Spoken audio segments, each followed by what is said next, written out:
100.9 FM.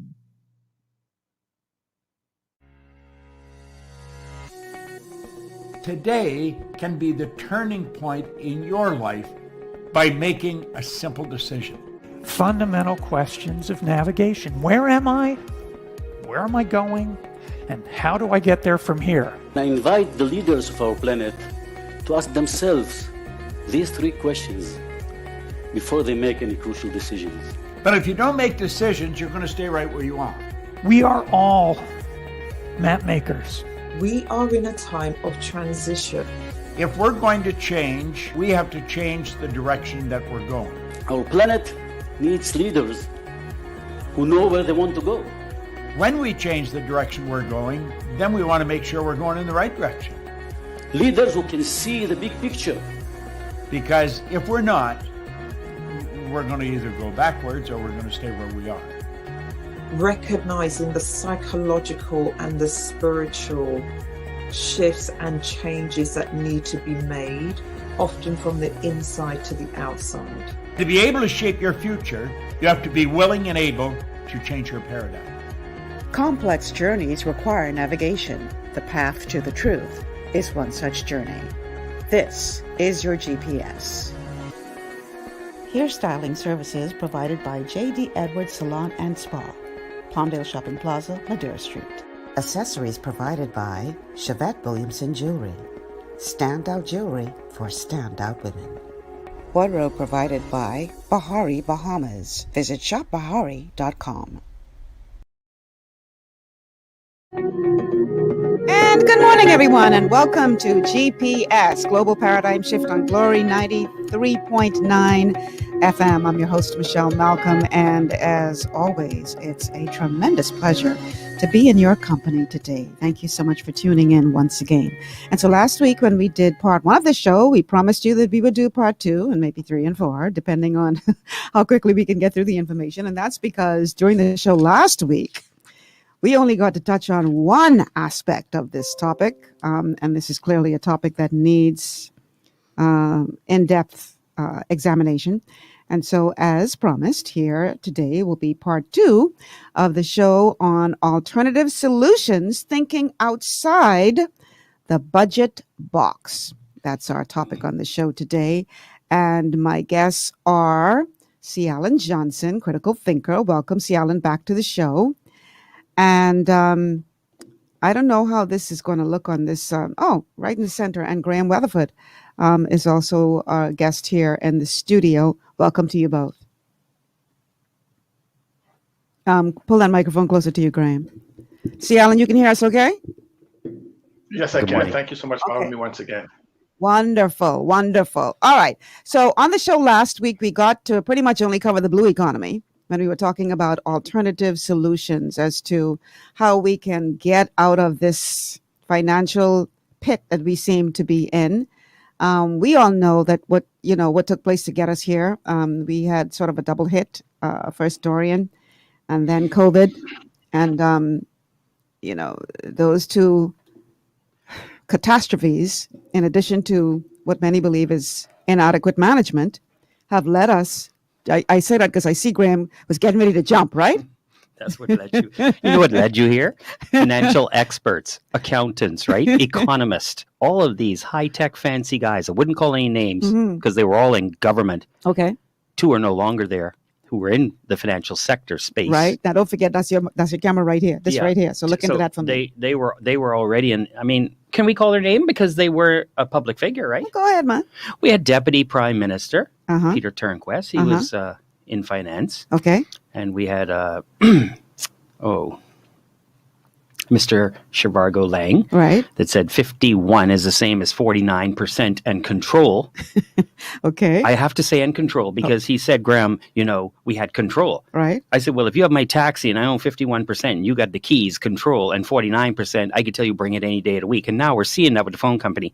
These financial experts have us $10 billion in debt. And the only thing they could do is set up a Bahamas Economic Recovery Committee. And I'm sure C. Allen, who follows all this stuff, could present their findings to us because no one else can find it. Mm-hmm. And we're here today trying to come up with a plan that the Bahamas Economic Committee was supposed to come up with. So I don't want to ever hear from an expert again. Definitely not in the financial service. Give me someone who actually has a company and is making some money. Because these experts, they ain't making no money, except for, I don't know, not for us.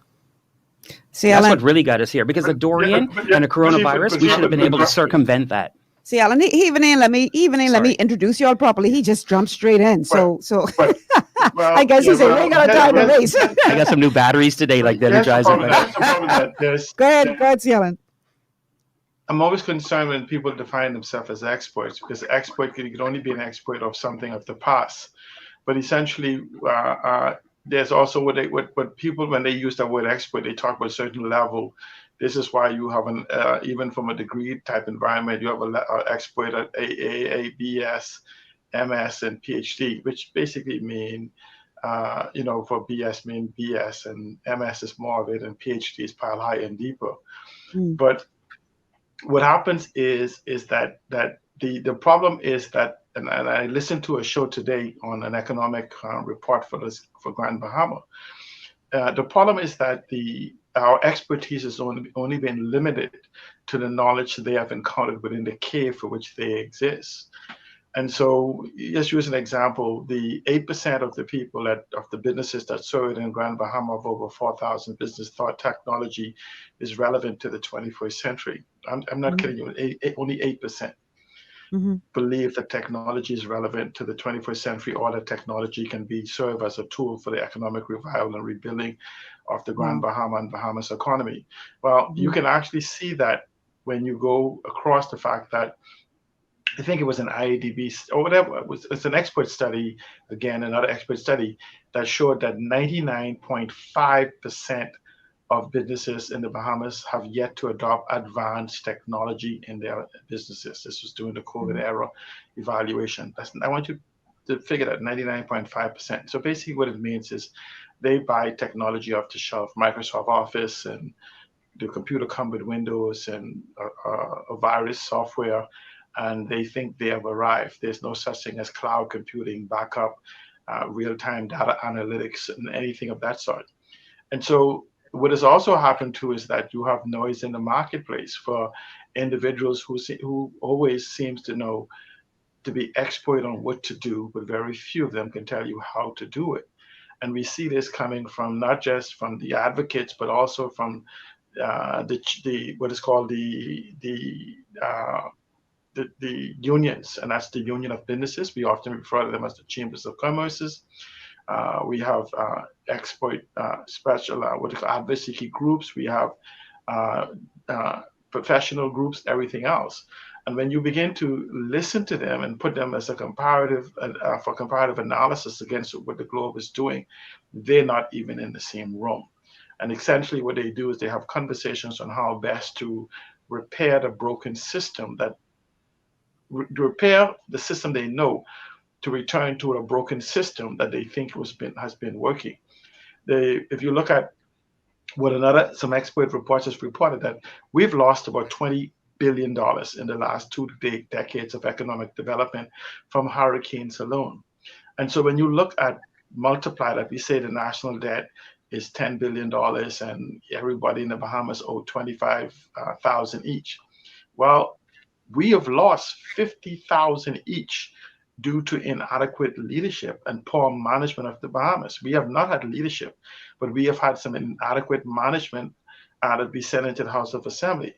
And so, but management is not necessarily put there to grow any business. You put leadership in the business to grow and expand it. Management is to control and make sure everything goes okay. When you go into a country of leadership, and so when you begin to look at the fact is one of the misnomers that we have is the fact that we need to sell our enterprises. And you have these advisors of special interest. Their interest is to devoid you of any assets that you have. And they tell you that, government cannot run businesses. How many times we've heard that? So they tell you government can't run BTC, can't run the water company, can't run the airline company, can't run anything.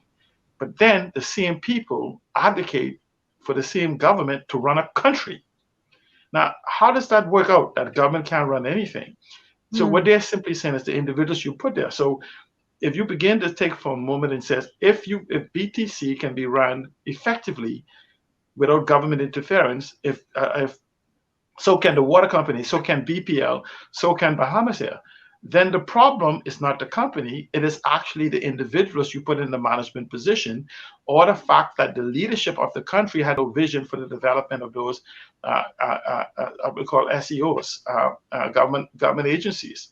And so what we've had for the last 4 decades is mismanagement of the Bahamian economy. So when you look at the fact that we have lost $20 billion to effect of hurricanes, do we have a single functioning hurricane shelter in the Bahamas? No.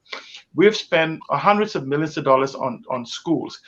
Can any single school anywhere in the Bahamas could be considered a hurricane shelter? No. We've spent hundreds of millions of dollars on hospitals. Can any of them be said to be functioning? No.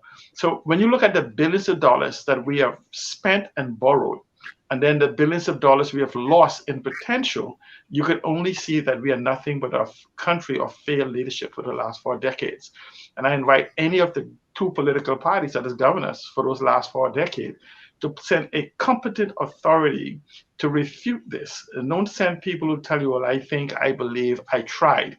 You know, the guy who came last in the race against Hussein Bolt could actually make the same argument that our leadership could. They could say, I tried. Try doesn't count. The world doesn't gauge you on how you try. They gauge you on the level of success. So let's put it where it is. Failed leadership in our country has brought us to where we are.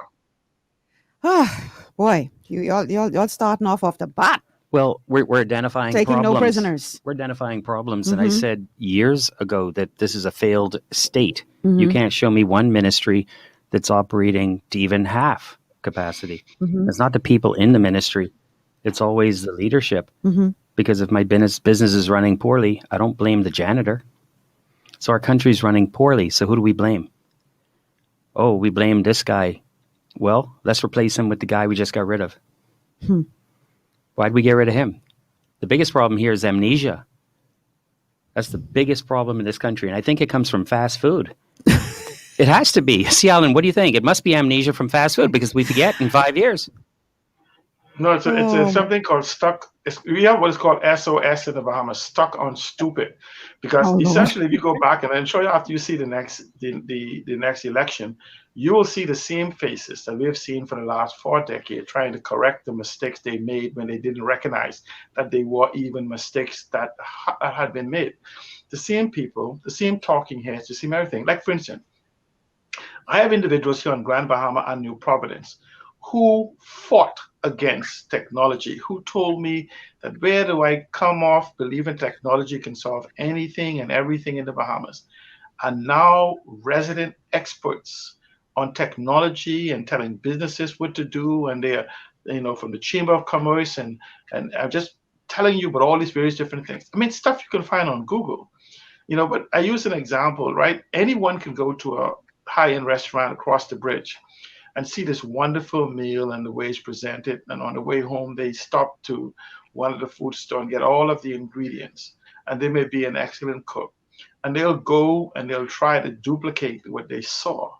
And it may even taste good, but it'll not have the execution, the balance of ingredients to basically bring it to the point where you went into the restaurant and paid $150 for a piece of steak or a piece of salmon on the table because of that quality. That's the same thing with development.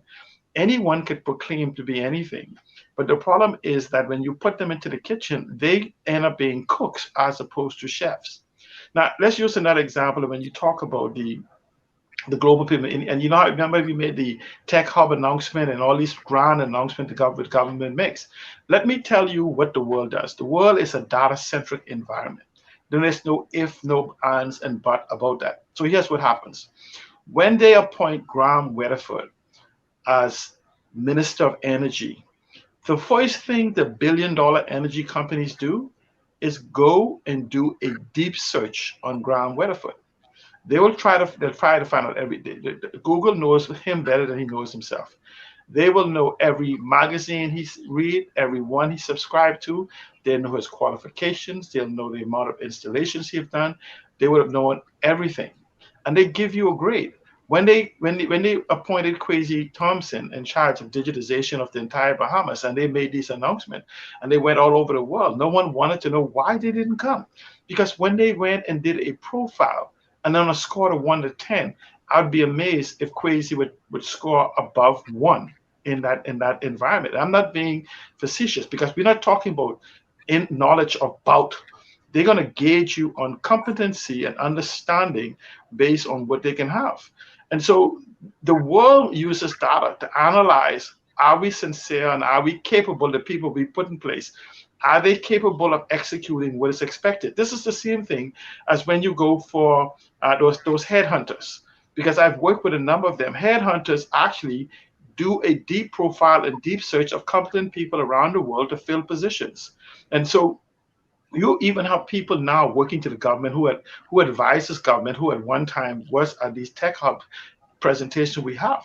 And if you were to do a deep search on them, they are non-existent. I've had people who said, oh, I do hiring for Google. And you go and you check for them. Google, you don't hire for Google. Google and other places hire experts who do research and find them expert programmers and architects, digital engineers. And so this whole concept that you could take someone who just graduated from 2 years ago and they become an expert of hiring some of the greatest minds for building the architecture. These are billion and trillion dollar companies that you see around the world, because anyone can say anything once you're politically connected in this town.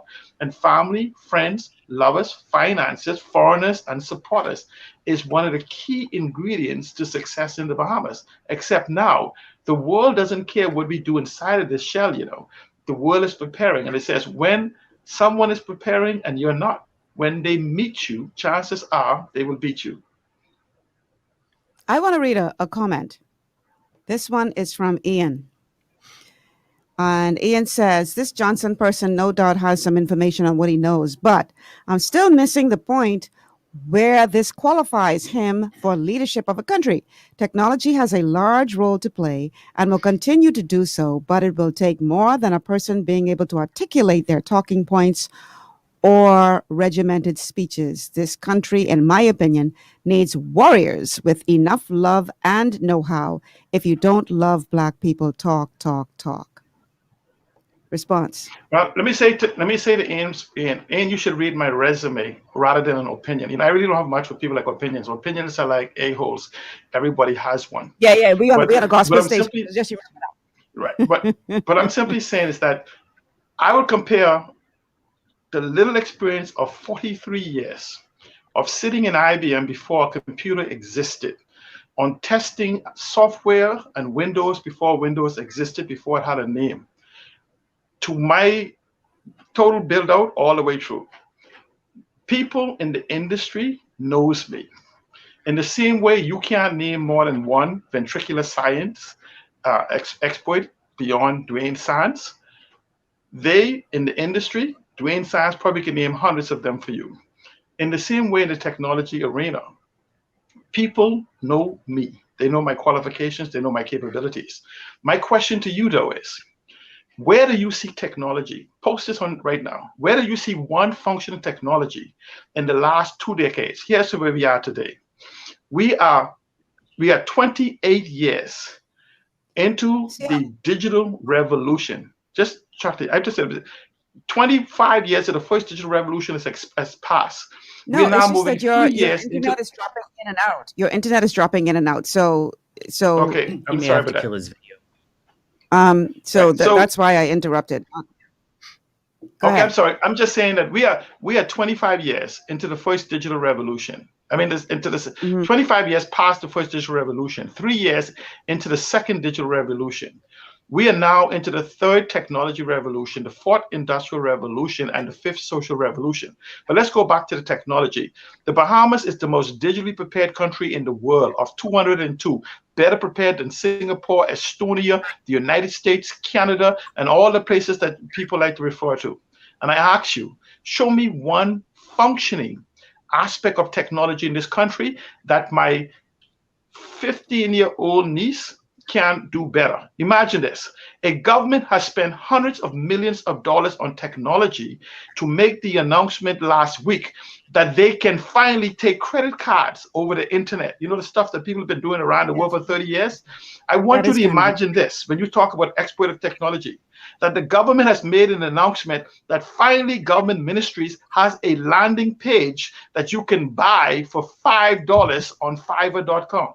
Okay? So please, if you want to criticize and critique. What do you know what he was referencing? Because he's breaking up. Let me say it again. Go ahead, say it again, because you were breaking up there. I'm simply saying, government has made an announcement, big news in the Bahamas, after spending over $1 billion on technology. Government has announced that they finally can take credit card over the internet, something the world has been doing and petty shops has been doing for 30 years. After $1 billion or more has spent on technology, my government has finally announced that they can get a landing page up for a government ministry that you can buy on Fiverr.com for $5. I want you to imagine a government having spent billions of dollars so far has finally been able to say, we can send you a PDF document, though it's not fillable, something that can be done for free on Google.com.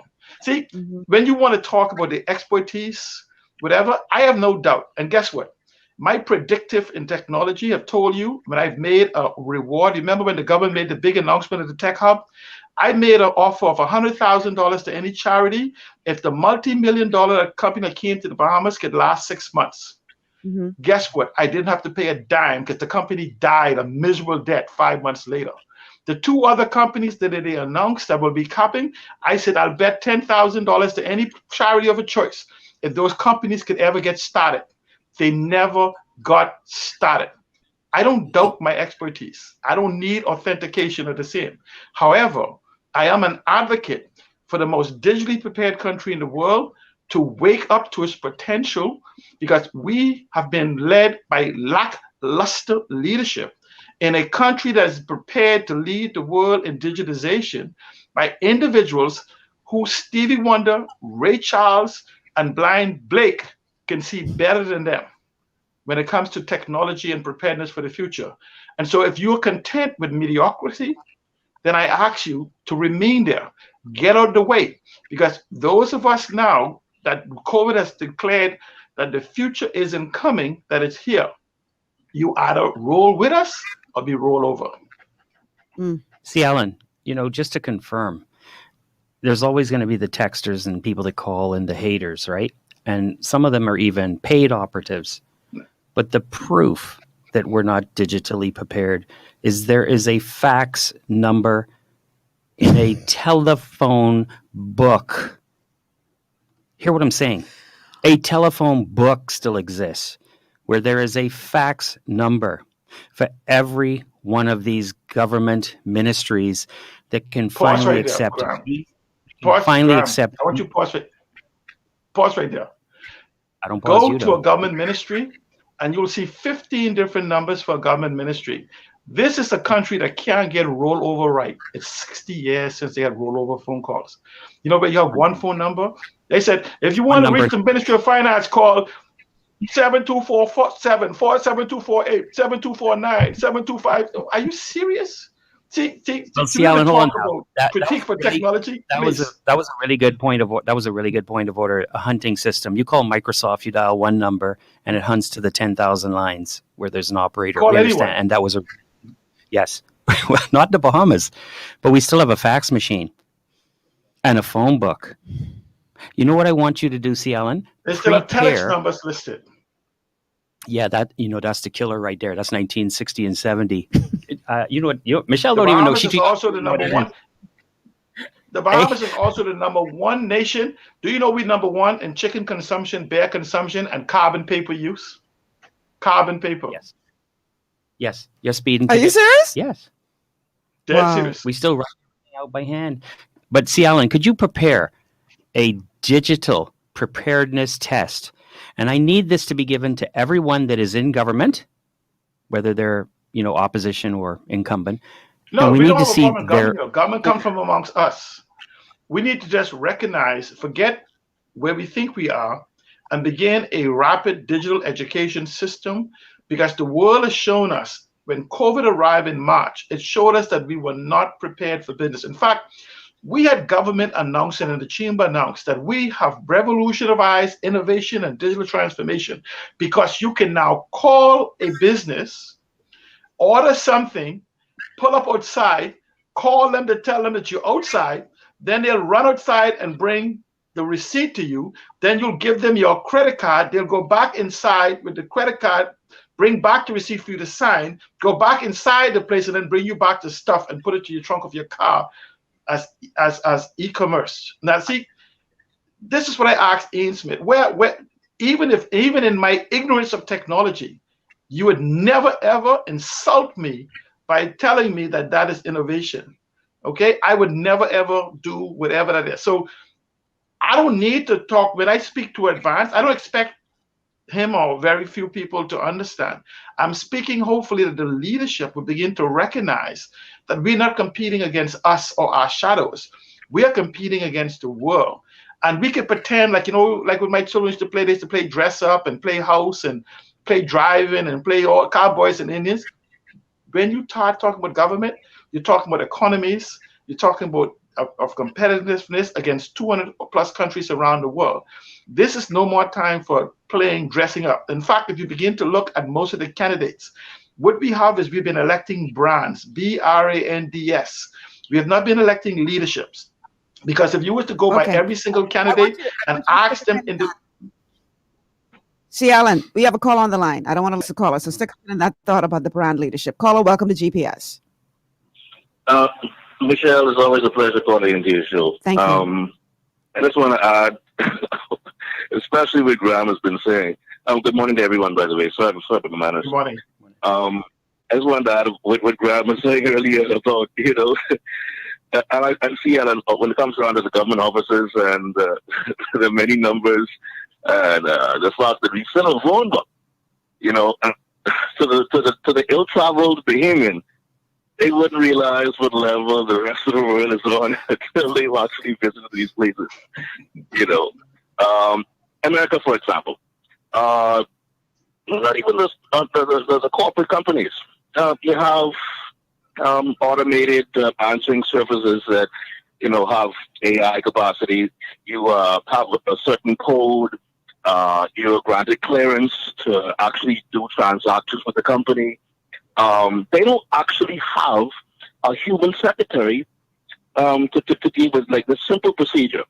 It's so advanced. I'm not advanced really, but we're so far behind until it feels like we're in the Stone Ages over here. And there's so many branches of how far behind we really are.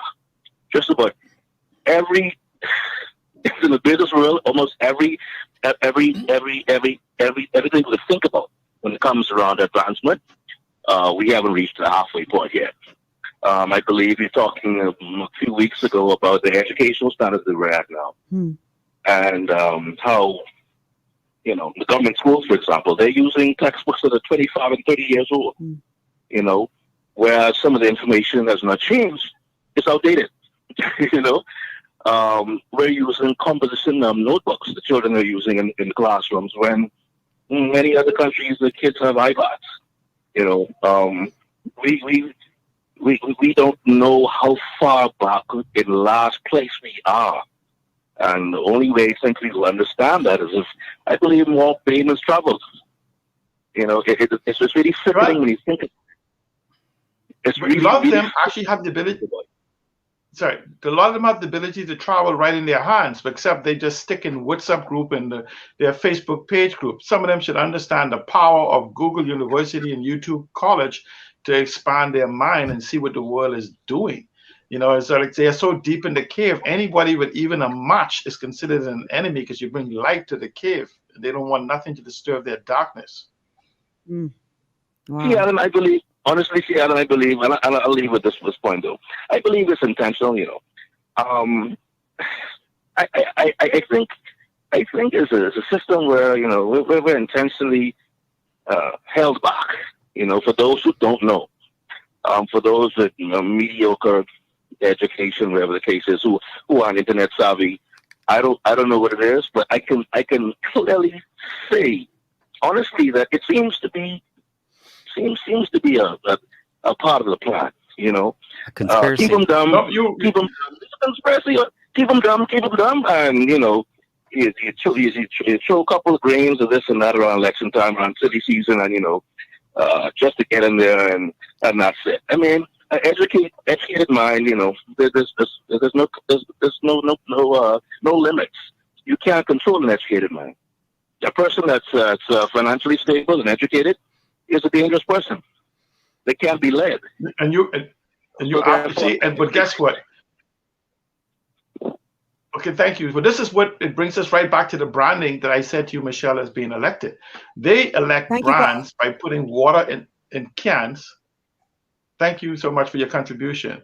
They put water in cans and sell you the can, but because you've never tasted real Coke, you don't know that in the can is nothing but sweetened water.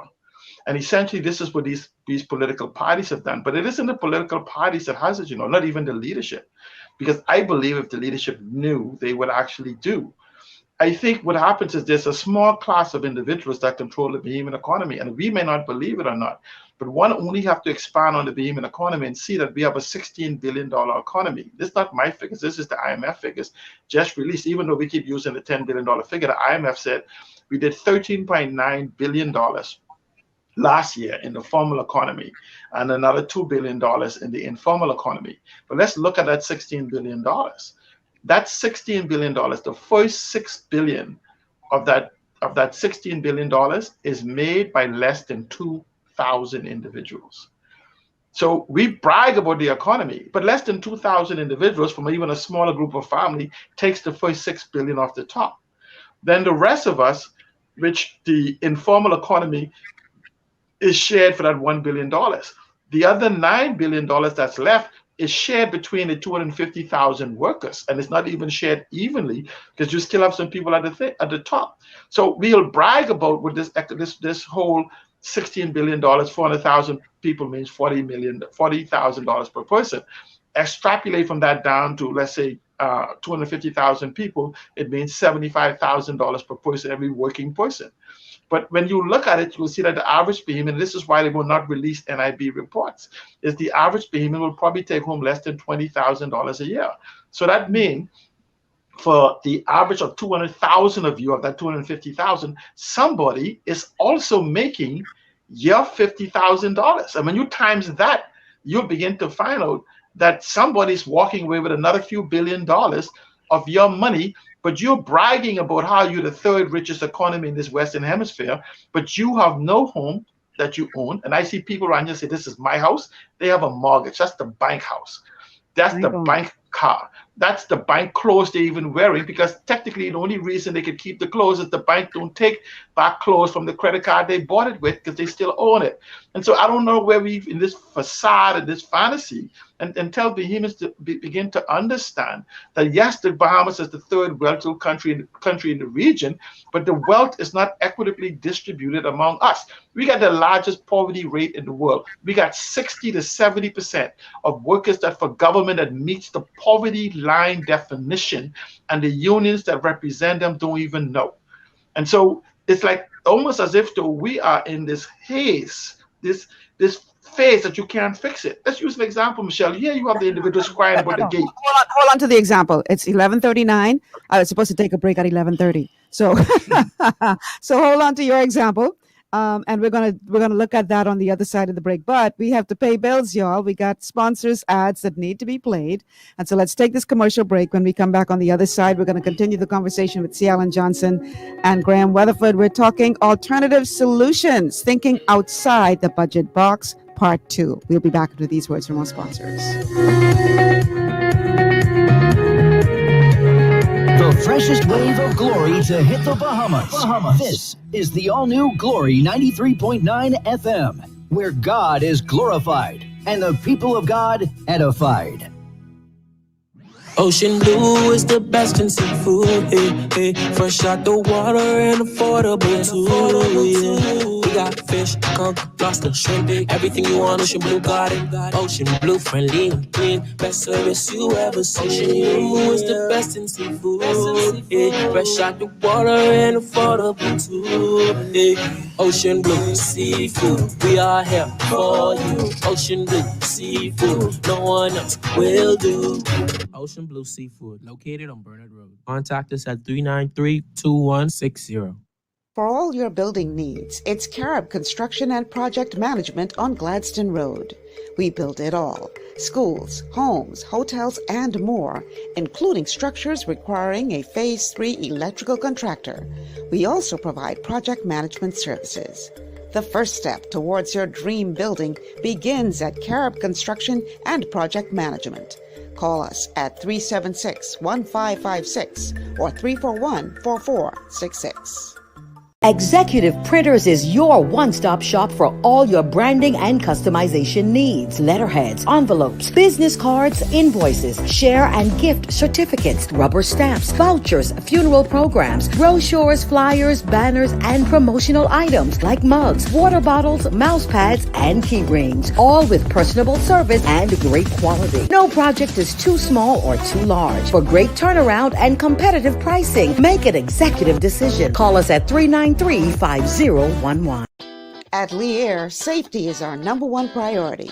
Flying since 1996, we offer scheduled flights into Fresh Creek and Mangrove Key Andros and Great Harbor Key, Berry Island, twice daily, 7 days a week. Affordable charter services are also available to anywhere in the Bahamas and the Caribbean. Lee Air Charter Services. Call 225-3267, 702-7127, or 322-1317 for reservations. Your body's immune system is under constant pressure from things like stress, lack of exercise, and toxins in the environment. It's crucial to be proactive and support your immune system with the nutrients it needs to function effectively. But it's often hard to get these nutrients from food alone. Introducing fast-acting Zinc Plus Immune Support by Longevity. Unlike zinc-only supplements, Zinc Plus Immune Support builds on the proven power of zinc and adds complementary nutrients to give your immune system extra support. Vitamin D helps balance the effects of zinc, while our proprietary blend of natural fruit and root extracts provides the extra help your immune system needs to work against daily stressors. And we've included Longevity's exclusive plant-derived minerals to give your body the minerals it needs, but can't get from food alone. And because Zinc Plus Immune Support is delivered in a great-tasting, sugar-free, berry-flavored lozenge, it encourages quicker absorption of all these nutrients into your body. Zinc Plus Immune Support. Zinc plus the extra support your body needs to promote a healthy immune system. To learn more, contact your Longevity associate.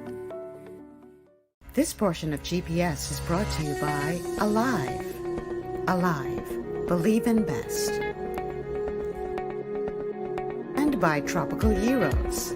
Not just good food, it's an experience. And welcome back to GPS Global Paradigm Shift on Glory 93.9 FM. I'm your host, Michelle Malcolm. My guests today are C. Alan Johnson and Graham Weatherford. We're talking part 2 of the show series we started last week, Alternative Solutions, Thinking Outside the Budget Box. And I had to interrupt C. Alan prior to the break because he was about to go into one of his thoughts, but I want you to hold on to that just a little bit longer because I want to read a couple of the comments from our Facebook viewers. And by the way, the telephone number to call is 828-3543. 828-3543 is the number to call. And our text line is 828-2543. 828-2543 is the text line. And of course, you can leave a comment on Facebook. And as I'm about to do now, we're going to read a couple of them on the air. Okay. Let's see. Kuji, I hope I pronounced that right, says, the Bahamas is the best Caribbean island in the Western Hemisphere. It's easy to sit on the sideline and complain. Get in the game and then talk. Okay.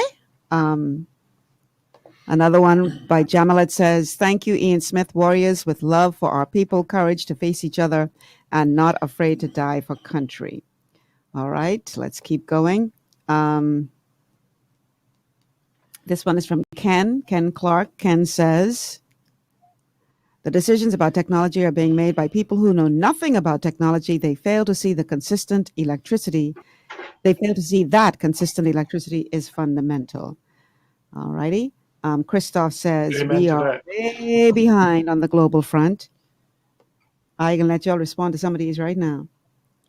And this one from Phil Cole says, when these two talking guys are going to stop talking and start doing something, if they start something, a lot of people will join them to make a difference. All right, guys, jump in. I'd like to weigh in on the energy. Okay. I've said it's been almost 20 years since I first touched down on another radio station with Mike Smith. Mm-hmm. I wouldn't call the station name. Please but don't. That many years ago, you know who it was. And I said, listen, unless we have energy security, affordability, which is Freeport's biggest cry, is too expensive. Right. Reliability, so it stay on, right? And sustainability, like you know where you getting the fuel from and at what price, and if that fuel is going to be from the sun or from water moving, or is it going to be diesel? Unless you have those things, every other conversation is mute. I can't help you in healthcare services if the light ain't on in the hospital, ain't no surgery. I can't help you at the Ministry of Works. I can't help you at MOT Tourism in a digital platform with Bahamas B&B. Bahamas B&B. We're no longer accepting Airbnb. We're accepting Bahamas B&B. You're going to book it here, Michelle, at MOT. You're going to use your credit card for your or Bitcoin payment. You're going to pay into our Bank of the Bahamas, right? Then you're going to come here and you're going to stay in the Bahamas B&B person's home. So that we're going right back with Airbnb being the cheap. We're giving up the resource, the sun, sand, and sea, but we're just the cheap labor. We're not making the money on the money. When you book a big hotel room or you book a big cruise ship, you know where the money goes? Fort Lauderdale. You understand? You're coming down here. You're staying in my big hotel. You're staying on a big boat. You're making money because of my sun, sand, sea, beach, islands, etc., right? Swimming with the turtle pig and riding with the donkey next, I guess. But hey, we are not benefiting.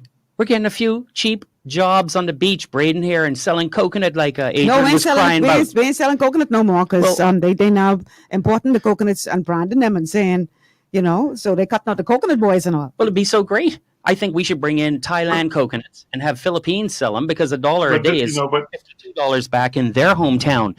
And the Commercial Enterprise Bill of 2018 allows for this. You remember that?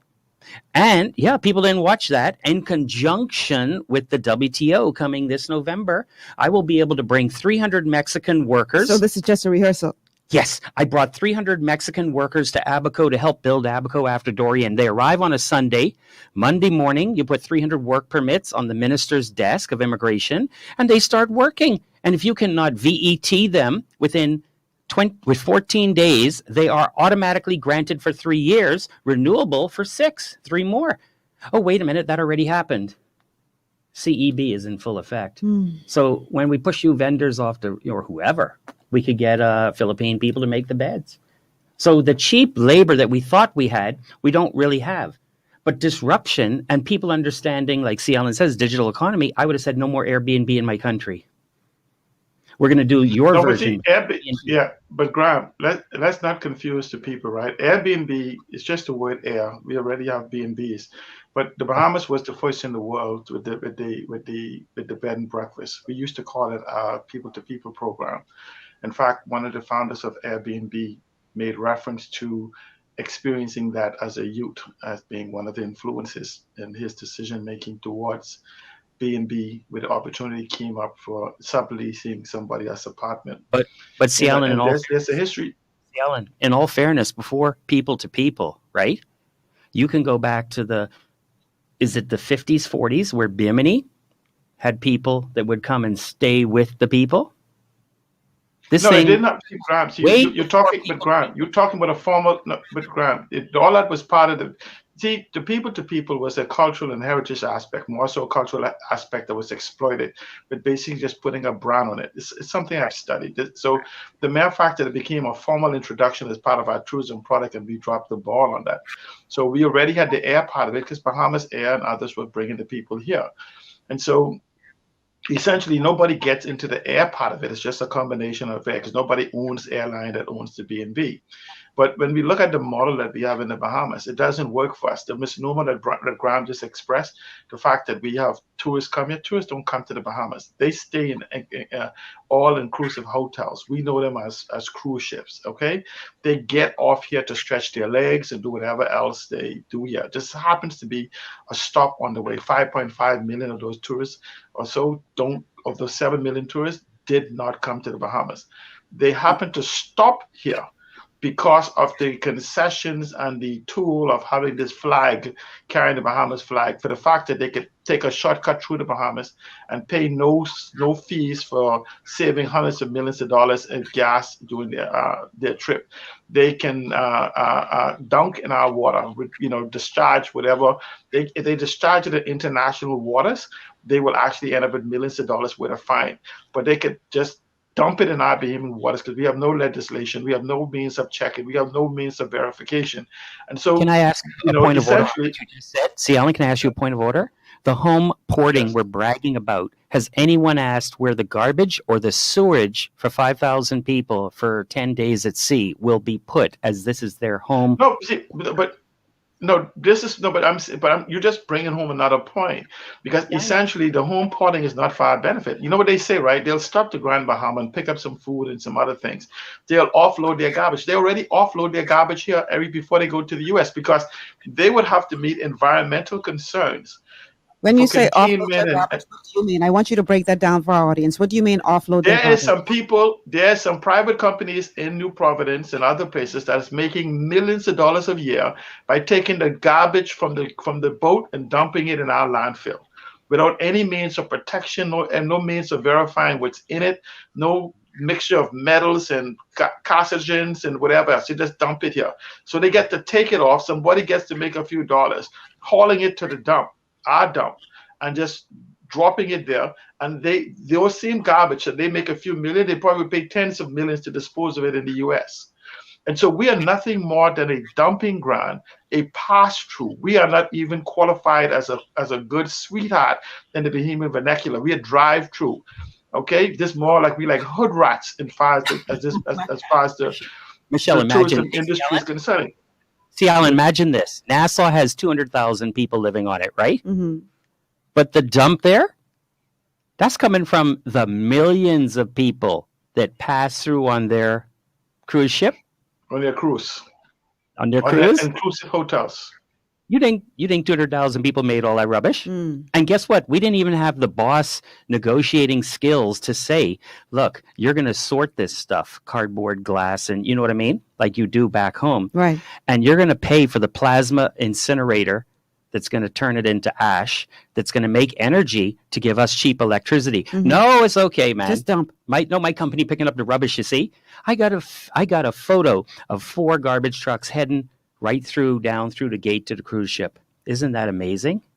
That's from 5 years ago. You have the photo. You can see it every time a cruise ship pull. You have to see it every time a cruise ship pull up. So this is where we talk about an alternative model. Here is the government of the Bahamas, and you know it's insulting, right? When the Minister of Tourism said he was ambushed by an investor. Hold on a second now. Let me ask you a question. Who approved an investor building plan in the Bahamas? Isn't it the cabinet, the Bahamas Investment Authority, which happens to be cabinet, I forget what other investment people they call it. It's all cabinet. Isn't the Minister of Works who approved that plan is his cabinet colleague? So is he saying that cabinet don't have an idea that foreigners are building multi-million dollars buildings in the Bahamas and nobody knows about it? Okay, so essentially, our leadership don't even have the sense to recognize that even financial services, fintech in the world has changed. If you were to give me an opportunity, I would find out the value of that property. I would have the government acquire it tomorrow.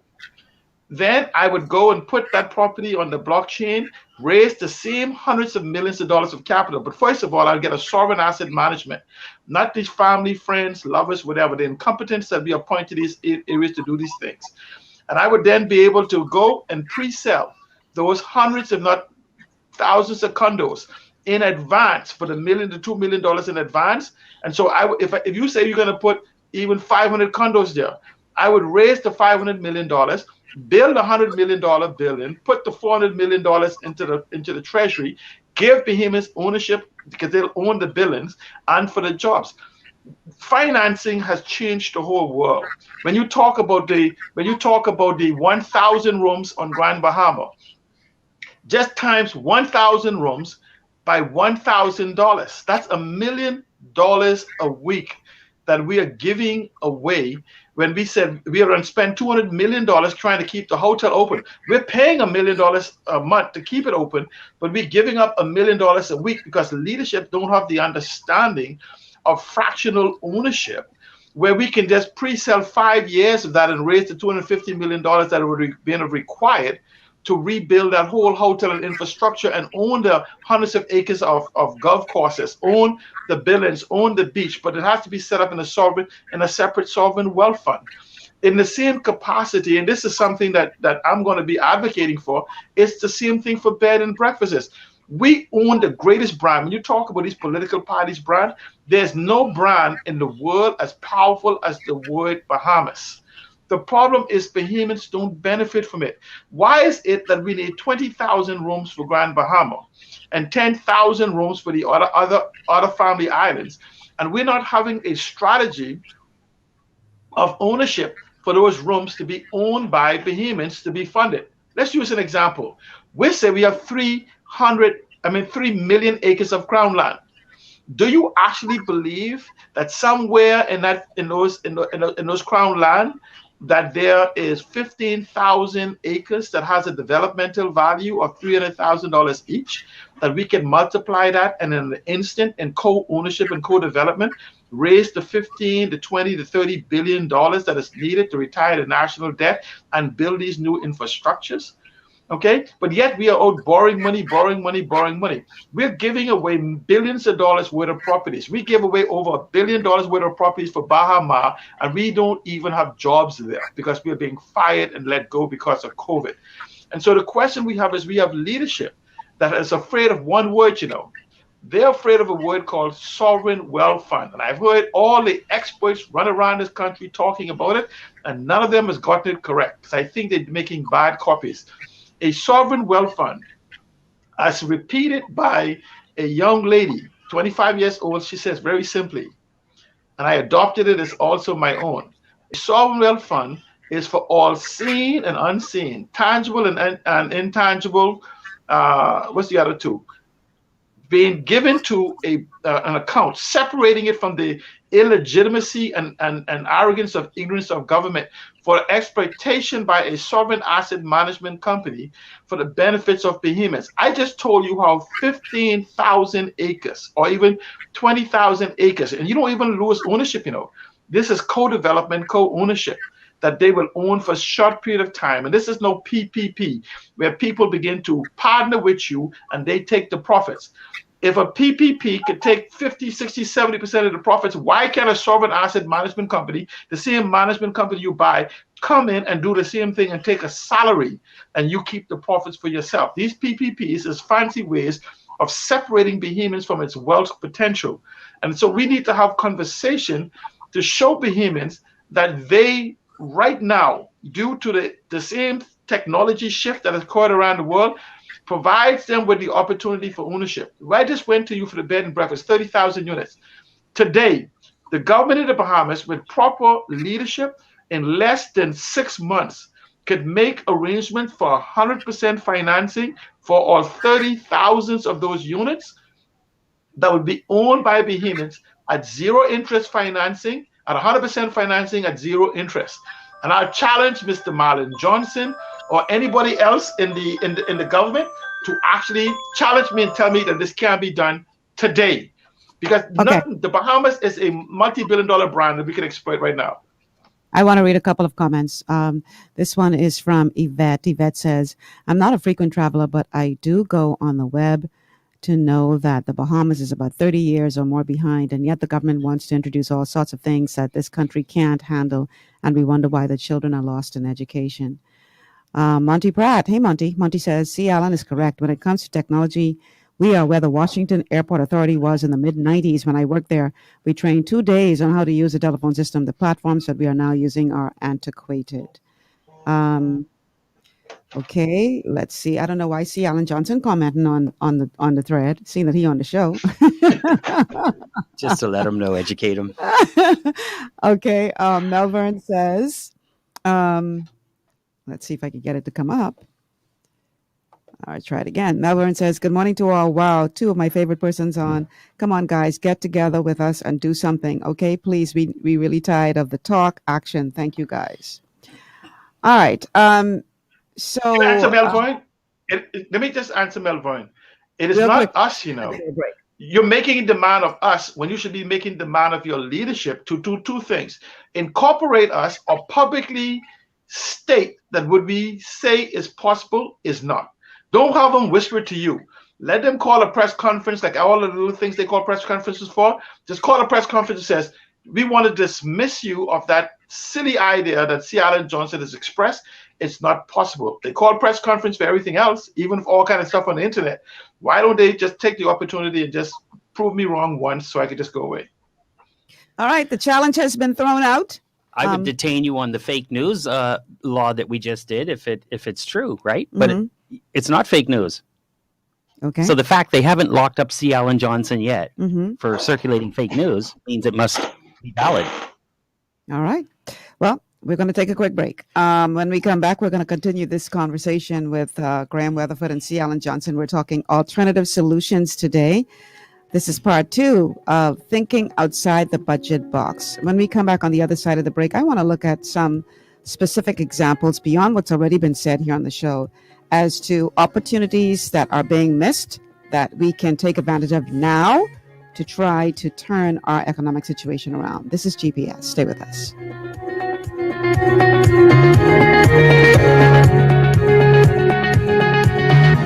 Located on Carmichael Road, Divine Designs Hair Boutique is a haven for women and men looking for professional beauty services. Our state-of-the-art and contemporary equipment creates a relaxing ambiance for you to enjoy while we cater to you. Need a hairstylist? We cater to all types and textures of hair for care and styling. We even have a barber on duty. Need a nail tech? Our technicians provide a range of nail services, including the latest trends. Unwind in one of our massage chairs while you get your pedicure. With our reasonable rates, friendly staff, and over 20 years of experience, you will be in great hands. Call us at 823-1669 or 698-1025 to schedule your appointment. Want to be pampered? Want to be slayed? Let Divine Designs make your day. Looking for an extraordinary junior high school with caring, qualified staff and affordable tuition?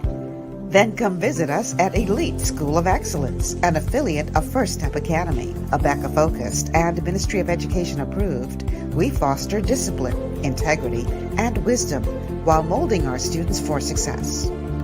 Call us at 341-8846 or stop by First Step Academy Schools on Fire Trail and Soldy Roads for more information. At the Shirley Street Plaza, you'll find Le Petit Gourmet, a small cafe that's big on flavor. Handcrafted delights made with love will not only please your palate, but feed your soul. Call us at 394-1251. 8 to 12 minutes is all it takes for a burglar to rob your home or business. Security Systems International provides professional and affordable solutions for both. Call 396-5000 for your customized quote. Gwen's Alterations provides professional services for all your tailoring needs, including face masks to keep you safe and in style. A stitch in time saves 9. So call us today at 393-6227. Escape from the city life to Bacon Air Beach Resort in Pirateswell, Mayaguana. Relax in one of 16 air-conditioned rooms just steps away from the ocean. Enjoy scrumptious dishes in our waterfront dining room. Sip on a tropical cocktail, or if you must, stay connected with wireless internet. Nestled on one of the most beautiful beaches in the Bahamas, Bacon Air Beach Resort offers a unique vacation experience. For reservations, call 339-3726 or 463-0182. Your body's immune system is under constant pressure from things like stress, lack of exercise, and toxins in the environment. It's crucial to be proactive and support your immune system with the nutrients it needs to function effectively. But it's often hard to get these nutrients from food alone. Introducing fast-acting Zinc Plus Immune Support by Longevity. Unlike zinc-only supplements, Zinc Plus Immune Support builds on the proven power of zinc and adds complementary nutrients to give your immune system extra support. Vitamin D helps balance the effects of zinc, while our proprietary blend of natural fruit and root extracts provides the extra help your immune system needs to work against daily stressors. And we've included Longevity's exclusive plant-derived minerals to give your body the minerals it needs, but can't get from food alone. And because Zinc Plus Immune Support is delivered in a great-tasting, sugar-free, berry-flavored lozenge, it encourages quicker absorption of all these nutrients into your body. Zinc Plus Immune Support. Zinc plus the extra support your body needs to promote a healthy immune system. To learn more, contact your Longevity associate. This portion of GPS is brought to you by Bahamas Orthodontic Center, celebrating 30 years of designing and creating beautiful smiles. And welcome back to GPS, Global Paradigm Shift on Glory 93.9 FM. I'm Michelle Malcolm. My show today is Alternative Solutions. We're looking at thinking outside the budget box, part 2. And my guests are C. Alan Johnson and Graham Weatherford. And we're here talking about a different way of thinking of things that can help us to turn our economic situation around. I want to read a couple of comments from Facebook. This one is from Monty. Monty says, what they are calling home porting is just the tip of the iceberg. If we develop a state-of-the-art home port cruise terminal like the LPIA model, we can just about eliminate unemployment in Nassau. Did they do an environmental impact study on this? Because if you're going to get a few jobs, if you're going to say, I'm going to get 100,000 Bahamians working tomorrow morning, but I have to go and put toxic nuclear waste in all the water in Andros, would that have been worth it? Is there not a better way? I want that texter to text back and tell me about the environmental impact study. Why do you think that cruise ship was told, don't come to Spanish Wells? No, but is it because they're going to dump garbage there? No, you go south of Luther where there's plenty of land to dump garbage in a landfill. If that's what's going to happen, no one has told us where this garbage and sewage is going to go. Just let me say that for Graham, you have to know who the person is that is speaking to. Monty Pratt is a competent, I think, architect, engineer, whatever. I think anything he speak of you'll have to naturally assume that he's talking about all the environmental impact and other things being considered. But there is a group of individuals that before the home porting was taken and given to the foreigner, they made a recommendation, and they had a system called Beyond the Cruise that would have done away with the hotel, with the inclusive hotel type environment, where people would have came to the Bahamas and cruised between the islands. They have the resources, they had everything else. They were waiting on governmental consent. They were in shock to find out that Celebrity and the rest of them, I can't remember the cruise line, was on the air making announcement utilizing information from their cruise, from their proposal to government. And their concept is called Beyond the Cruise. And so you have the ideas to develop the Bahamas. And let me tell you something. If you understand the experience that Monty Pratt has and other ideas that he's expressed publicly for more than a decade that I've listened to him, you would be surprised at the intellectual capital that the Bahamians have that have returned home that has been underutilized in it. You have individuals, I'm sure Monty Pratt has experienced this, who would come to us and talk to us about what the possibilities are. This is when they're in their state of ignorance, before they move after being elected into the arrogance of their ignorance and believing that they know more than the individuals who have only told them a fraction of the possibilities. In fact, when I speak to so-called potential leaders who are seeking leadership in government, I can't tell them 43 years of experience of engineering and thoughts and processes that you have from the thousands of journals that have been read and information that's been accumulated over these decades. I can only give them a summary where they become expert on that summary. And I'm sure multi-products experience the same type of environment. And so I'm simply saying there is suffice of us that's home and in the diaspora who will be willing to come and develop the country if the Bahamas government leadership would stop this patrimony and mamamony, whatever they want to call it, where they believe they're supposed to clean up the roads and do all these things. Government is supposed to do three things. They're supposed to do legislation or laws as we know it, policies and programs, and then get the hell out of our way as those individuals with the competence and capabilities and the ability to get the financing will actually do it. Government only needs to pass the laws. If we want 30,000 bed and breakfast, give us a right to access the brand. Give us access to the tens of millions of dollars. And the Ministry of Tourism talks about this, Ministry of Tourism has no control of the tourism business in the country. Don't believe Ministry of Tourism do. 4 or 5 agencies, they call them these tourism boards, have control of the tourism product in this country that's controlled by the foreigners or select group of individuals. And there's no design in it for Bahamians to be included in. So they give tens of millions of dollars to do what an individual such as myself can get a bunch of young people for $2 million and have better effect than the millions of dollars we spend on the billboards. Because they will be in the various digital forums advocating and pushing the Bahamas as further expanding the Bahamas brand. And so I think one caller said it's intentional. Our misdirection and redirection is intentional, but they're not doing it to us directly. They're actually getting these so-called leaders that we elect who are impressed because they're able to sit at the high table of finance and take some pictures that appears in the newspaper.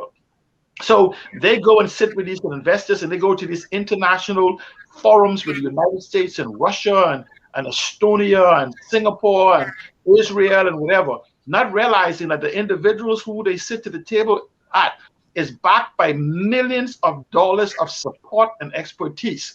So they get to sit up there and take a picture and send it back here and says, I have went to a forum such and such place.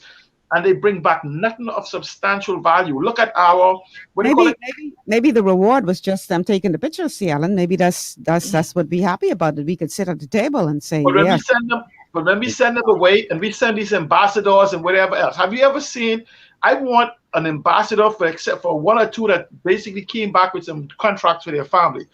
Ask yourself, with these ambassadors to the United States and England and all these other people, ask to see their track record. We don't have foreign policy, We have foreign vacations that we send people on. There's no policy position we have on financial services, on banking, on technology, on anything else. Do you know major countries around the world have technology ambassadors? In technology ambassadors, we barely have technologically competent people. And so we have those people, they call phone technicians. They just come and fix the wire. So okay. Last week's show, we pretty much got bogged down in the blue economy, and that's how we got stuck. We didn't go past the blue economy in the show last year, and I want us to talk about some specific opportunities that are being missed. I know we've been talking pretty much about technology this morning, but what other opportunities are there that are being missed because our leaders just don't seem to appreciate the value of what we have? Well, let me push you towards a video that I watched this morning. A young lady, Eden Mary Gator, has proposed an aquamarine economy. Now, her explanation in the video this morning, and I guess they can go to EdenMaryGator.com and find wherever this video is on Facebook or YouTube. But it's essentially encompasses doing what I consider a masterful idea of looking at our strengths in the aspect of global warming and climate change, and looking at the strength that our country being majority ocean, majority water, looking at the strength of our green economy, combining it with the orange economy, which is the creative economy, the digital economy, the knowledge economy, and the conceptual economy as one big bundle, because we are one of the few countries in the world that these 6+ economies can actually exist. And then taking the uniqueness of our location as well as the qualities we possess and defining a new economy called the aquamarine economy, for which we then move to exploit it in the hospitality industry. Now, let me tell you why I love the concept of the hospitality industry, because we confuse tourism. This is what the cruise people who come off, the 5 million plus people who come off the cruise ship do. Tourism is what you do. It's almost like you go to Disney World and you can do a couple of things, buy some trinket. Hospitality is what people experience. That's where you have under the hospitality industry, you have the sports tourism, the medical tourism, the digital tourism, the religious tourism, all of these variations, which utilizes the strengths that we have, where behemoths themselves actually begin to own the capital of this. Use an example. 7 million tourists a day, we say a year, comes to the Bahamas, whether they pass through or not.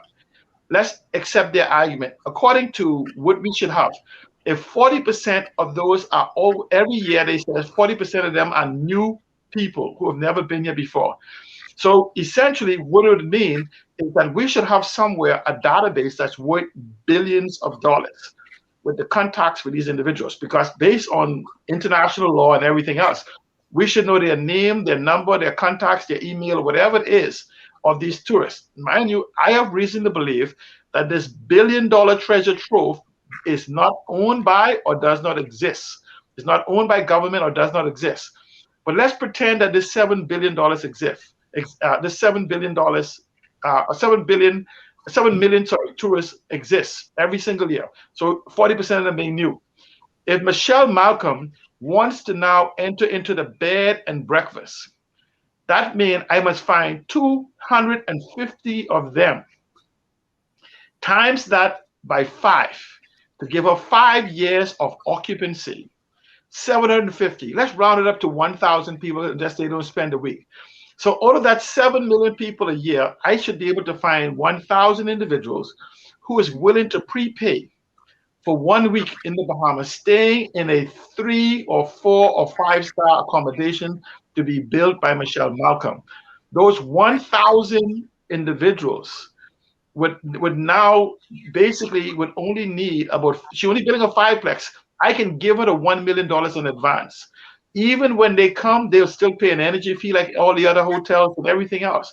So in essence, by actually surrendering that database to a sovereign wealth fund who will own and control it for exploitation of behemoths, Michelle Malcolm can build a bed and breakfast to accommodate these advanced purchases, right, for vacation in the Bahamas. And she will own it or co-own it with the sovereign wealth fund, and we will not cost us a dime because it's all paid for in advance.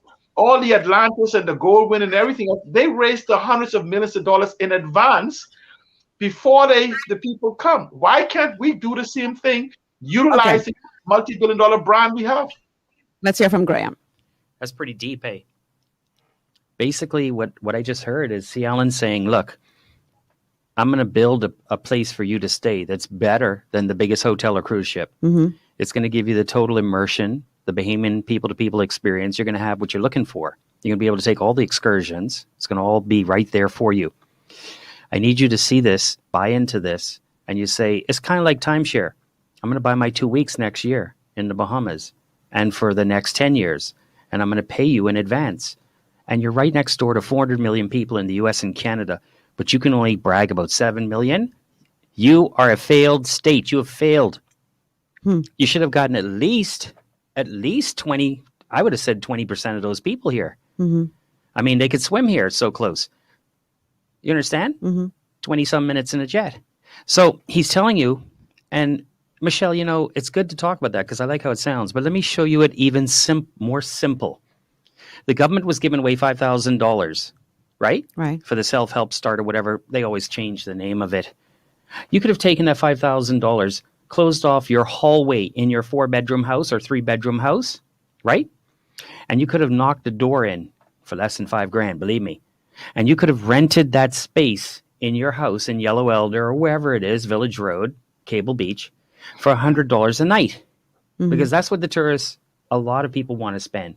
Okay? That's $700 a week. Mm-hmm. How many people would you need next year to come and stay with you? 7 million or 52? So Cialan is saying, put it out to bid. You say, look, it's $100 a night. I got a place. I need 52 people out of 400 million. Right. Now you start getting thousands of people bidding for your room because it's maybe got a better experience, looks nicer, whatever you've done. You painted it pink. Now you put your price up. Okay, it's 120 a night, 140. Hotels do this on season, right? There's different rates. And so you play the game. We should be teaching this at our Ministry of Tourism, at our BTVI, and in high school. Tourism's not a shameful hobby or project. It's trillions of dollars a year, and we need to expand that, not be a one-trick pony. Right. So if I get 52 people next year at $700 a week, isn't that better than going to make a bed for $2.44 in someone else's tourism product? And that's breaking it right down to the individual level. No, but Michelle, what I'm speaking more to about creating a quality brand in the Bahamas. So when you have a brand where you would normally, and this is something that I propped to tourism for the last 8 years. Okay, and guess what? The Bahamas government has actually passed 3 laws that makes this quite possible now. They passed the law because individuals like me have advocated for it. They just don't know how to execute it. That's simply plain and simple. It sounds good for the time, and they want political points. But we need 20,000 rooms on Grand Bahama. It is my ambition over the next couple of weeks to find those 20,000 families on New Providence who are willing to relocate to Grand Bahama for this brand. And I'm talking about 4-star, 3- and 4-star rooms, quality rooms. Because if I give Michelle $1 million to build 3 rooms, doesn't it make sense that Michelle will also build within that 2,000 or 3,000 square foot house? Because the hotel room she's speaking of is only 500 square feet or so of each. In the luxury brand, you may be talking about 600 square feet. And so in essence, even if you were to bill at $300 a square foot for top luxury brand furnished, you're still talking about less than $1 million, including your actual home. And so what it does, though, it changes the whole concept of ownership. And again, what it does is at the same time, you would set in place a quality bureau that would actually make sure that the B&B and VRBOs, VBROs is vacation rentals by owner. It's just one of the largest things that's challenged B&Bs as we know it. And so there's different variations of the same subject that we keep calling them one and the same as B&B. But clearly we could take 20,000 families that currently lives right now in Baines and Grandstand and Angliston and all these other individuals who don't have the opportunity to live on another out island with an actual tourism strategy that actually looks to build out utilizing the same aquamarine economy that Ms. Eden Mary Gator spoke of. These are not pie in the sky. These are the actual brands that's already owned by the Bahamas. The problem is that you have some small group of individuals called the oligarchs and plutocrats and an interested party that don't want you to be able to do this. Why? This is a power struggle. This is going to move a little bit over to political. Michelle, I want you to imagine that if in the next 2 to 3 years you were to begin an aggressive build out and make Grand Bahama that brand, because Grand Bahama is one of the few places in the Bahamas that you could experience the 6 economic models: the green, the blue, the orange, the digital, the knowledge, and the conceptual, the circular economies, and others. One of the few places that actually have the infrastructure to support it. But I want you to imagine this, Michelle. What would happen if 20,000 families was to leave New Providence? Remind you now, you got over 300,000 people there.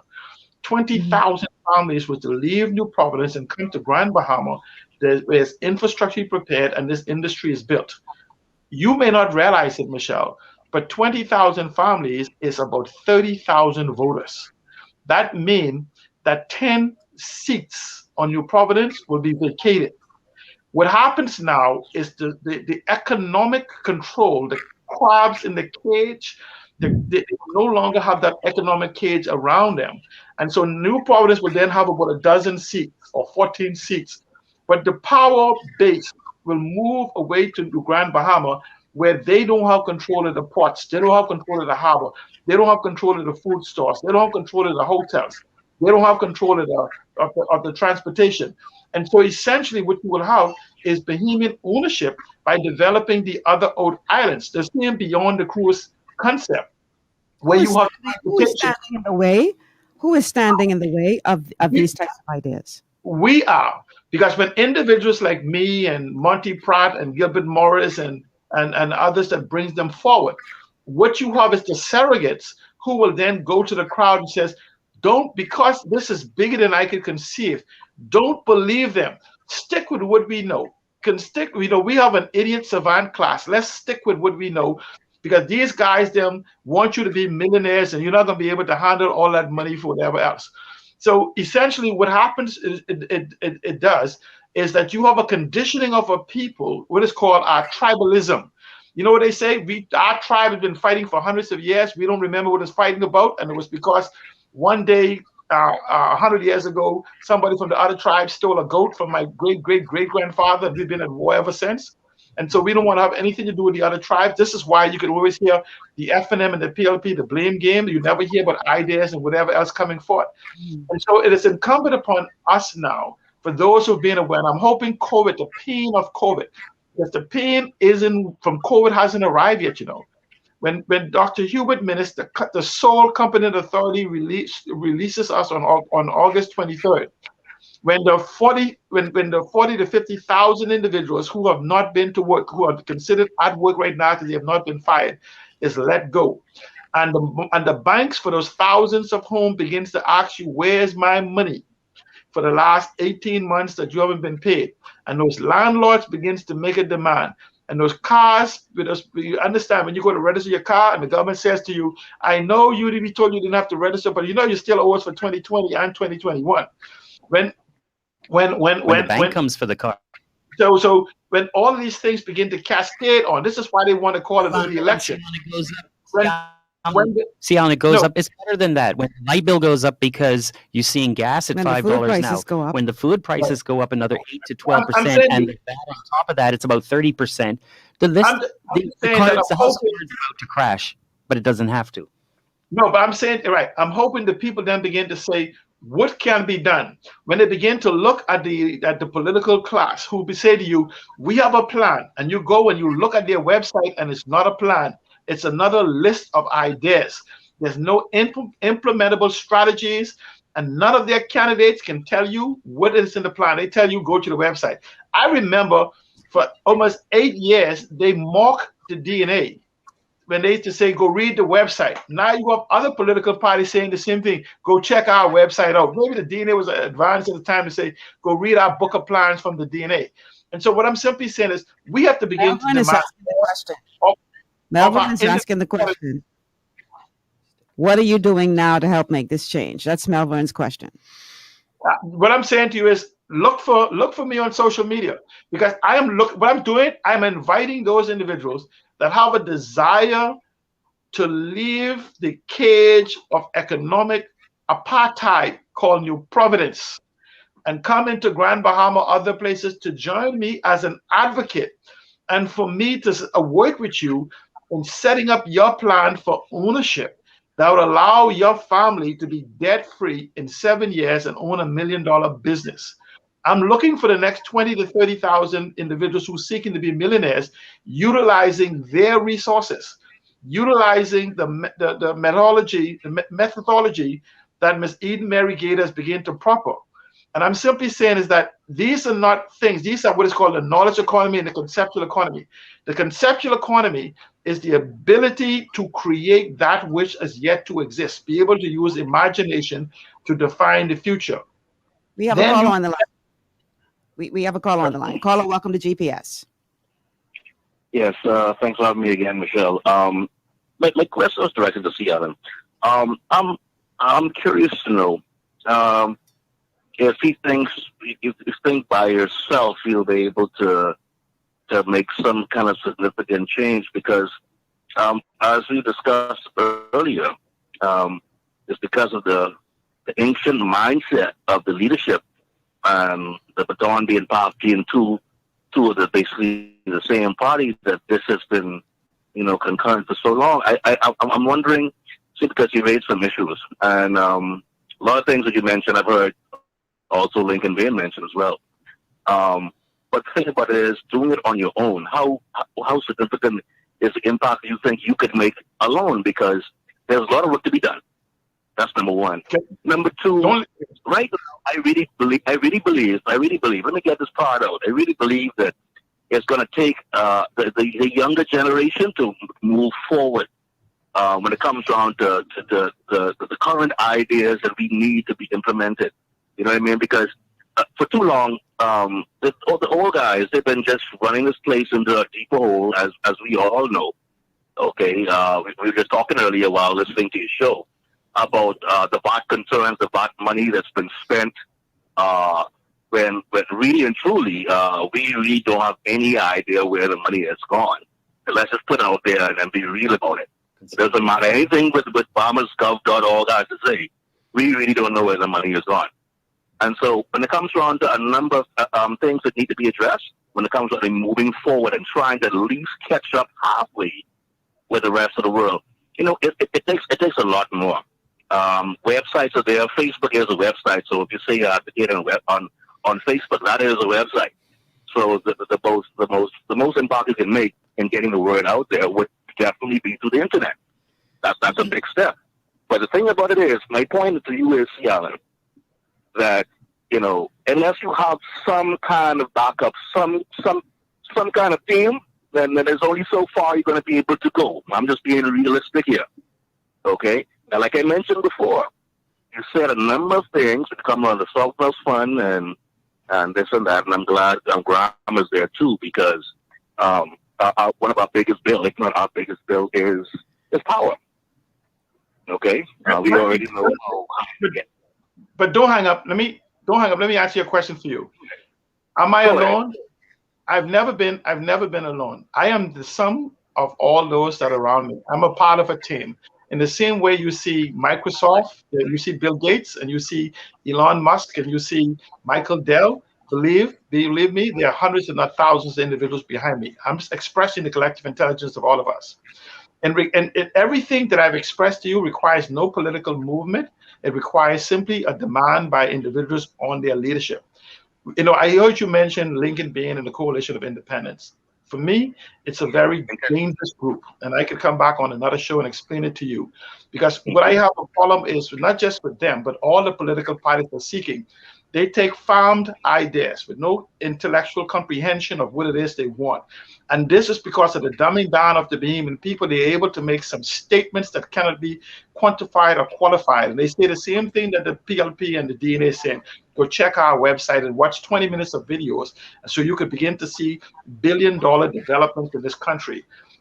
These are dangerous precedents where they require, they'll just say to you, give me the power and I will do for you what you could do for yourself. Everything that the Coalition of Independence and the DNA and the PLP said could be achieved with one bill that could be done today, not giving everybody no crown land.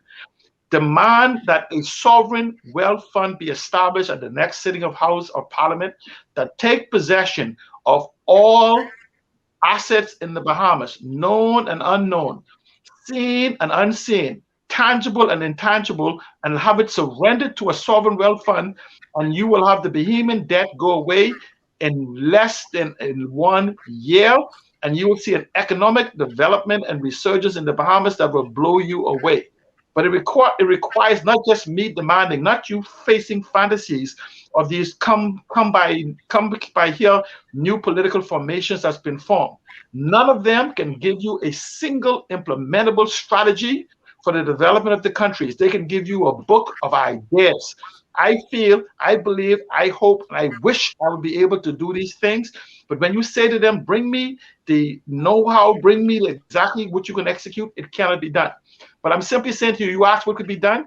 I ask you to join us, not me. Join those of us who have helped develop these ideas and these thoughts, and make a demand of our government to bring about the change we have. And the first step is not give me crown land where I have no money to build and develop, but I say surrender the authority of all assets, known and unknown, seen and unseen, tangible and intangible, to the Bahamian people as a collective. and we will hire a sovereign asset management to build the hotels. You see the Crown land, Michelle, let me go back to the Crown land we have where the people knock down the gate. Acquire it. Let's build our own buildings, our own building there, because the Bahamas is a multi-billion-dollar brand. So I ask you, reach out to me and let's find those 20,000 individuals. I got to be 20,000 families among the 400,000 of us that actually believe by the demand they can have what they deserve, not what has been given to them. See, Alan, you know, think about this one thing. Go ahead. Think about this one thing, guys. I think it was $8 million. You could correct me. We just sold the whole southern tip of Eleuthera for $8 million. Now, unless you have been there, and 99% of Bahamians have never been to Lighthouse Beach. But if you were to take anybody from Freeport or the inner city of New Providence, put them on Lighthouse Beach for the day with a private butler serving them the food, the champagne, and whatever, they would tell you could never sell this. And what Cialan is simply saying is... Right. You don't have to go to extraordinary. Right. You don't have to go to extraordinary. Let him finish the thought, Cialan. Let him finish the thought. Like Cialan is saying, and we all have said, why didn't we acquire that? It was $8 million. We could have put a dock on the leeward side, and we could have invited... I want to hear what the other caller says first. I'm saying. Okay, well, I want to speak when he's finished and you're finished. No, I'm saying let him finish, then we can talk. Yeah. No, I have enough patience to hear Grandma. Grandma's making such interesting. Let me finish this really quick, caller. If you go to Grand Turks, right? Grand Turk Island. I snuck in there on a cruise ship in 2008 to see what they were doing. They did not sell the whole port. They said to Carnival, look, we're going to let you invest $40 million. You're going to fix this whole thing. You're going to put a dock. All cruise ships will be able to use this dock to come to this beach, this section of our island. We're not going to charge you any tax. Let's just use departure tax in our case until we get you get your $40 million back.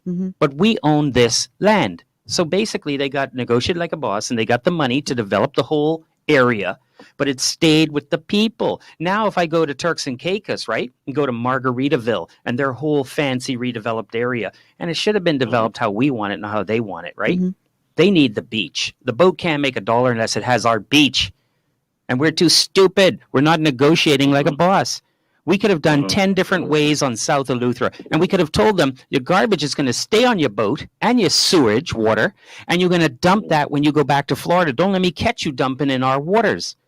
But no, we got some people doing very well, I assume, and they don't care about you, the local or the environment. That's what it is. That's correct. Let me just say, I will respectfully. Real quick. Go ahead, caller. All right, thank you, because see, Alan, I know he's an opinionated guy. He has a lot of info, but let me just get this in real quick. What I'm saying to you is, and it's very simple and straightforward, okay? Because I've heard people may think or listen to Lincoln say, "Oh, his ideas are grandiose and they're far-fetched." The same thing can be said of yourself, because basically you've been educating the Bahamians about the sovereign fund and our resources for a long time now. No, but yes, pause right there. Here's the deal. Hold on, Cialan. Let him finish his thought. Some patience. Don't hang up. Where you're going, I'm going to do the same for me. Okay, what I'm saying is very, very simple. Okay, both of your ideas sound grandiose. Okay, and for an uneducated Bahamian, the average one, you know, no one has ever exposed those kind of tools ever before. Okay, so people, let's just say everybody born in the late 70s and before, that are used to only the PLP and the FNM. They're not going to believe something like that. They're not even used or don't even know anything about how the world works and how it's moving so fast ahead and how far behind we are. So therefore, they're not going to take that seriously. Okay, now what I'm saying to you is, one night, where the backup you mentioned, we're talking about Bahamians, a group of Bahamians, trying to move this country forward through educated ideas and how we're going to come out of this hole that we're so deep in right now. And it's by design. It obviously is economic slavery. Okay, keeping people in the dark, keeping them in Dunnsville, We couldn't even trade on the worldwide market, as you well know, for a long time. Okay? So therefore, it's intentional. And one behaving man, is going to need some serious backup, man. You understand? Now, the same ideas that you have, just about, what you've been singing and listening to intently over the course of many shows, Lincoln Bain basically has the same ideas. And he has a crew of very, very educated folks. Okay. So, I'll let you continue. Thank you for calling, caller. I didn't know, because I didn't want him to hang up. I want him to understand very easily. Here's a challenge I put to you and I put to Lincoln Bain and others. I'm willing to wager $100,000 that the Coalition of Independents can't find a single person to explain one of the ideas that they have that could be executed. I'm willing to say this right now, and I will accept the same challenge for me, that you challenge me with your dollar against my 1,000, right? Bring at least 1,000 though. So, and I can prove to you how it could be done, not verbiage. I understand everything that Lincoln Bain them has said. I'm not excited by showmanship. Okay, I see that at the circus all the time.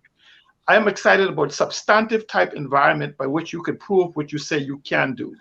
Okay, so the problem is we are in a crisis, and these are what they call soldier crab leadership that I see pop up every 5 years. And what soldier crabs do? They don't build nothing. They look for empty shells to occupy. Soda caps, cans, empty shells, or whatever. They try to take the place. See, this is the problem we have. We are impressed by linguistic gymnastic and lyrical contortionism, okay, because they impress you with their wordage. But when they're challenged, they can't prove it. I accept challenges from anybody, anywhere, any leadership or any organization, okay? The problem is when these people show up, they begin to distract the people from the real issues because they take ideas they've heard in the public domain for years and have no rudimentary understanding of what they profess to say they will do, and then it sounds good. I'm saying test me, test Lincoln, test Komalafi, test Brave Davis, test whatever. This is the problem. We've been taking their word for it. And once we put them in place, we go back into our corners and say, see, I told you he would fail. Everything I'm proposing to you requires nothing except for leadership to do as we demand. And I keep saying to you, it's not me. This is what I've done. After coming home, I sought first to understand. Now I'm seeking to be understood. And so essentially, I didn't come in and say, I knew. I understand the nuances and the environment. I am a data person. Anybody knows me, I'm not subject to my opinion. I've been wrong once. That's the time I thought I was wrong when I was really right. And so essentially what I'm saying to you, I use data. This is not me speaking. When I give you the numbers of the budget, when I give you the projected date, my accuracy based on others has been 97% correct. And Michelle Malcolm, you and I have about 98.2% on every prediction we've made on this radio station and other radio stations. Because it's not me. It is us using data that IBM, that Xerox, that Dell, that all the major companies in the world use. If these are successful companies, why aren't we using the same methodologies that they are using? And that's what I do. I've been doing data for years. Alan, pause. We have to take a break. If I don't control you, you'll talk through the whole 2 hours. And I know it's a talk show, but we still have to follow structure. So let's take this break. This is the final break of the show. And then when we come back, because, y'all going to open up this can of worm now, can of worms talking about the coalition and all the coalition people on here saying y'all talking foolishness. Then take my offer and let's have a debate. Prove me wrong. Let's take this break. And then we're going to talk about it on the other side. So stay with us. This is GPS.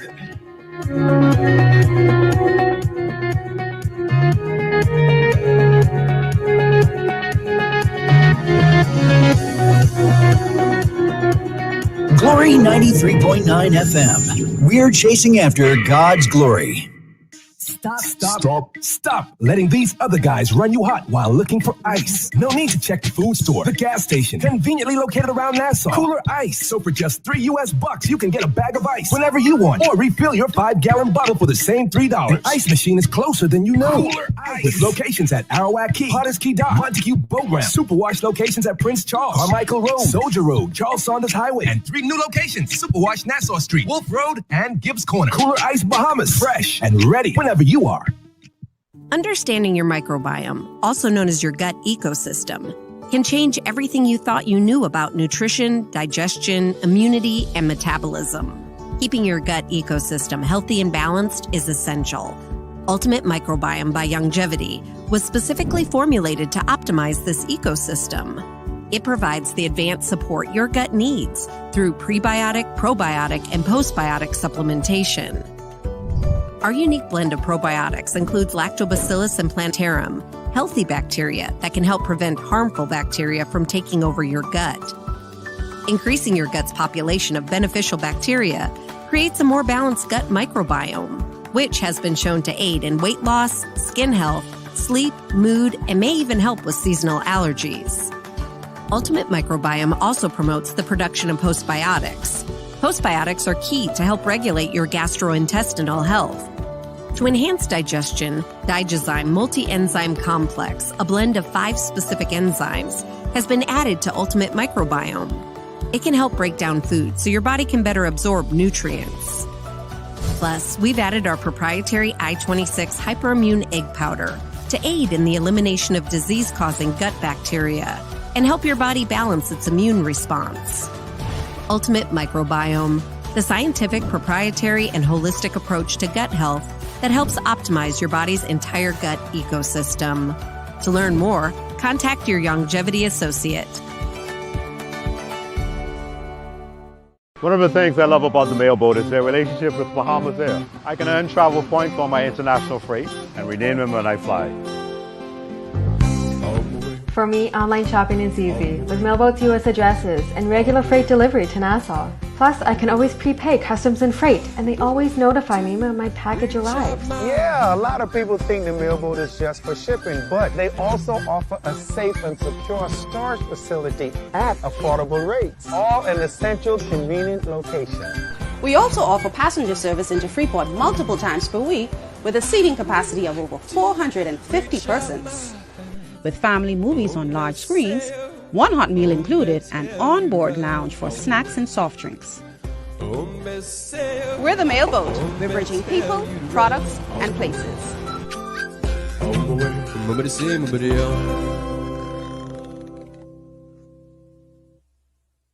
To stay healthy, it's crucial to make sure you get the nutrition you need every day. But it's difficult to get all your recommended vitamins and minerals from food alone. Even in the United States, 94% of people are deficient in at least one nutrient. Beyond Tangy Tangerine 2.0 by Longevity is a simple, convenient, and affordable way to help your body get the essential nutrients it needs. It's an advanced plant-driven multivitamin mineral complex that contains certified organic whole foods, trace minerals, and antioxidants. BTT 2.0 supports your body's natural defense system with a proprietary blend of energy-boosting and body-loving nutrients, plus prebiotics, probiotics, amino acids, and enzymes that support digestion. With an unusually high ORAC score of 8,000, you get even more antioxidants to help combat free radicals that can cause damage to your cells. But to get the most benefit and value from any multivitamin, your body must be able to break down the nutrients so you can fully absorb them. Otherwise, they'll just pass through your system without doing any good. Beyond Tangy Tangerine 2.0 was specially formulated with synergizing cofactors to ensure you get maximum nutrient absorption. Beyond Tangy Tangerine 2.0 is the easiest way to give your body the balance and complete daily vitamin mineral supplement it needs for optimal support of your overall health. To learn more, contact your Longevity associate. This portion of GPS is brought to you by Tiki Bikini Hut at Junkanoo Beach. Great food, cool tropical drinks, and family fun in the sun. And by BMP Liquidators. High-quality furniture and home goods at very reasonable prices. Boy, look here. Y'all gonna open up this can of worms. And these people are... At least you know they're listening. They going nuts. Now, see, Alan, you sort of off camera, so I hope I'm going to put you in the stream anyway, but you got to. So let me go to a couple of these comments, and y'all don't interrupt. Just listen, because there's plenty. Y'all going to open up this can of worms, and now these people are up in arms. Okay, I'll read a couple of them. Tara, there problem is they want to disregard Lincoln, those ideas, but don't even have the amount support like evolution. Go sit small. Pause. No, I can't pause because you can talk for the last 10 minutes and we only got 10 minutes left in the show. Sam says, you are on point, C. Allen. Melvern says, but what are you doing? Just talking, laugh out loud. Tara again says, you and Graham sound like a broken record. Christoph says, like KCX, I can't understand him. Sam says, Lincoln don't have any plans. He takes others' ideas and presents them as his own. Lincoln is a pirate that needs to be flushed down the toilet. Boy, y'all ain't easy to take. Williams, y'all go open up this can of worms. Williams says, well, if then join in with Mr. Lincoln and help the Bahamian people stop complaining. Terry, ignorance is our greatest problem was meant man is a danger to himself. Mass psychology and propaganda is a tool that politicians use. One or two more. Let's see. Christoph says you can't get mad at a black man that says the same thing you said but gets more following and recognition. And Veronica says, why don't the good gentleman put himself forward to lead in some way? Why pull someone down who was never given an opportunity to prove their leadership? Get together and save the country, man. Mr. Bain never said that he's in a competition for leadership. So what all this barking about? Boy, I can't even get to all of these. Very easily. Lincoln Bain knows me. In fact, if you go back to the original videos that they took down of their website, Coalition of Independence and Bahamas Evolution, the person you hear explaining everything that the coalition is built on, that voice is mine. Why don't you go watch the video on our Beyond the Headline? Watch the original video for which the Bahamian Evolution launched on. Listen to me.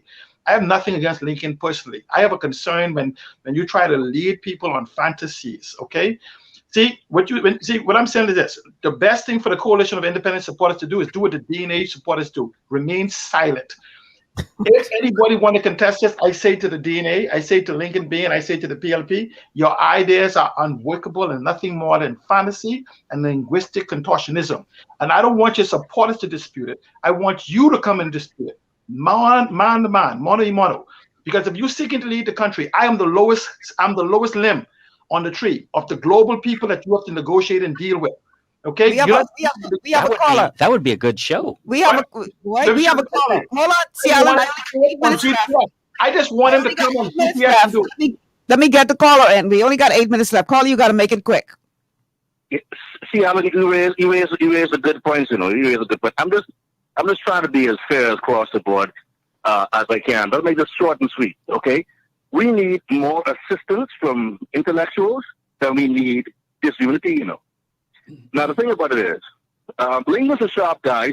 Cassius Stewart is a sharp guy. I know that for a certainty. I know both of them very well, actually. Okay? See, Alan, you're an intelligent fellow yourself, and you have a lot of experience. Based on what you've been saying, you have a lot of ideas would help our nation. The thing about it is, what really gets me, what really irks me, is that everybody who has all these ideas, who has the IQ off the charts, can't seem to put their minds together and actually do something. All this is a bunch of talk, what really boils down to it. But with great power comes great responsibility. Therefore, instead of all of us beating up our gums, why don't we get together and actually do something significant? Okay, you ever thought about that? There's a lot of bashing going on, and it seems that we're in love with our own voice. So we want everybody to take notice of our intellectual prowess. But you know what? It's not all about that. Instead of us bashing one another, obviously bashing one another, let's try to come together. I'm not saying that you should join the coalition or join BDM, but I mean, come on, man. For the third of the show,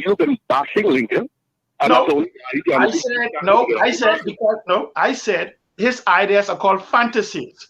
Cassius Stewart. I tell you what. Not everybody in this country is a couple fries short of a happy meal. Okay, you have some brains, some intellectuals, in fact, even more intelligent than yourself. No, I disagree. They have not come out. They have not come out. They have not come out and bash Lincoln's ideas. No, Okay. I said to you, I didn't bash anything. I said to you, the fantasies are unexpected. Look, but Caller, listen. why have they not come out at all? Let's have a My conversation. concern. Why are they Name hiding one like idea that Lincoln is proper that's executable. That's true, Graham. Why are they hiding like I know cowards? a few of those minds. I know a few of those minds that agree with Lincoln's numbers, because it's all about the number. Well, if they agree with that number, they would agree. Listen to me, sir. Hold on, Graham, please. Hold a second, sir. Sir, let me talk to Cassius Stewart, right? I think Cassius Stewart is a brilliant mind, and his concept of being first in everything is wonderful principles for which we can build on. I admit that. Some of the things that the DNA song sings is one can actually be built on. Okay, the fact that it is not explained to the point that catches on is because of the noise makers, like the Coalition of Independence and some of these other parties that drown them out. You know why? Because we have become a society of pseudo-intellectualism.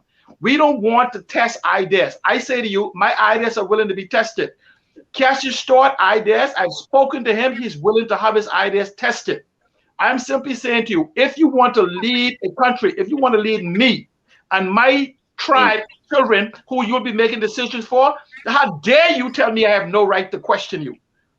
So I'm questioning the PLP.